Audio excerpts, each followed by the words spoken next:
स्वर्गत उज्जवल मल्लिक थिले मिष्टभाषी धर्मपरायण महिषी महिला। गत नवेम्बर 11 तारिख में 80 वर्ष बयस लीला संवरण करिसेंती।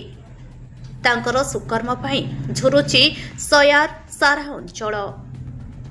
एही अवसर में तिहिड़ी ब्लॉक सया पंचायत वीरभरपुर ग्रामर निज बासभवन में गत शुक्रवार दिन स्वर्गत गोलक मल्लिक पत्नी स्वर्गत युधिष्ठिर मल्लिक बोहू एवं स्वर्गत विनोद बेहेरा कन्या उज्जवल मल्लिक एकादश क्रिया और स्मृतिचारण सभा उज्जवल देवी पुतुरा शिक्षाविद नित्यानंद मल्लिक पौरोहित्य अनुष्ठित हो जाइछि। शिक्षाविद कवि साहित्यिक स्तंभकार विभूतिभूषण सेनापति उच्चकोटीर मंच संचालन सभा को साहित्य मुखरित करथिला। मझिरे मझिरे कविता माध्यम जन्म मृत्युर रहस्य उत्थापन अतिथि मन को भाव विहुलित करथिला। जेतेबेले बापा माँ तांका नाम उज्जवल रखिले सठिगरे तांका नाटा उज्जवल देले एइथिपाई जे सबुदिने उज्जवल वर्तिका होई रहिबो एवं सेही उज्जवल आज मौलिक परिवार रे एभली गुण विकास कले एभली पुत्र संतान मानक पुत्रा मानक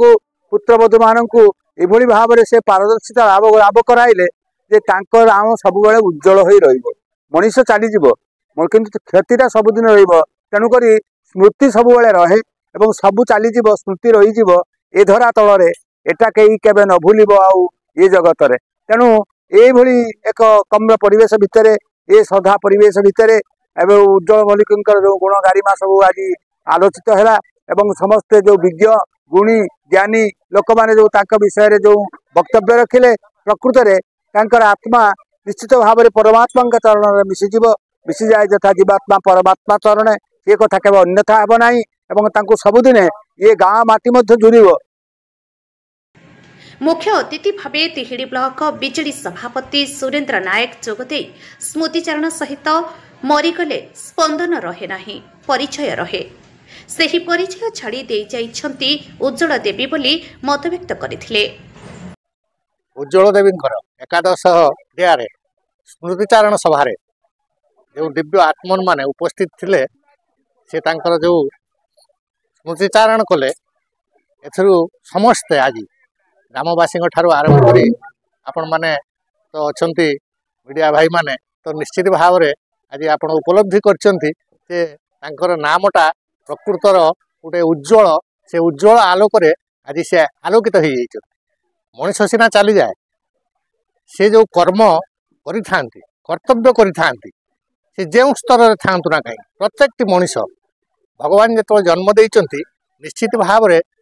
मनुष्य किसी कर्म करिया पे आसे कर्तव्य करिया पे आसे सामूहिक कर्तव्य उज्जवल तारका भाव रे उज्जवल आलोक भाव रे। सम्मानित अतिथि भावे समाजसेवी काला चांद नायक प्रधान आचार्य प्रकाश कुमार बेहेरा शिक्षाविद प्रताप आचार्य कुलमणि साहू सदानंद पाणिग्राही गौरांग कवि अक्षय कुमार ब्रह्म शिक्षक तन्मय कुमार बेहेरा कृतिवास जेना समेत विशिष्ट व्यक्ति माने जोगदे श्रद्धा सुमन अर्पण पूर्वक स्मृतिचारण सहित मृत्यु अनिर्वाच्य किंतु तांकर कर्म धर्मपरायणता मेलापी समाजसेवा तांको जनमानस रे जीवित करी रखे बोली मतव्यक्त करथिले। मां नाही जहार साहा नाही तहार जन्म मरण तुमरी हाथ रे आमे तो निमित्त मात्र अभिनय पाई सभे एकाठी भिन्न खाली जा चरित्र वास्तविक माँ मोर सानमासी एवं से आमे जिते मोर जो 23 वर्ष मो माँ 52 वर्ष चलीगले आमे 6 भाई 2 भौणी एवं 8 जन को एवं तांकर 3 झील एवं गोटे पुओ एवं आम परिवार वर्ग को एवं समस्त को सी स्नेह ममता श्रद्धा रे बांधि रखी आमको मनीष कर एवं अपूरणीय क्षति जे कि ये समाज जे आमको जे एत बाटे जे गढ़ी तोड़ी से होती उज्जवल मल्लिक। उज्जवल देवी को हराई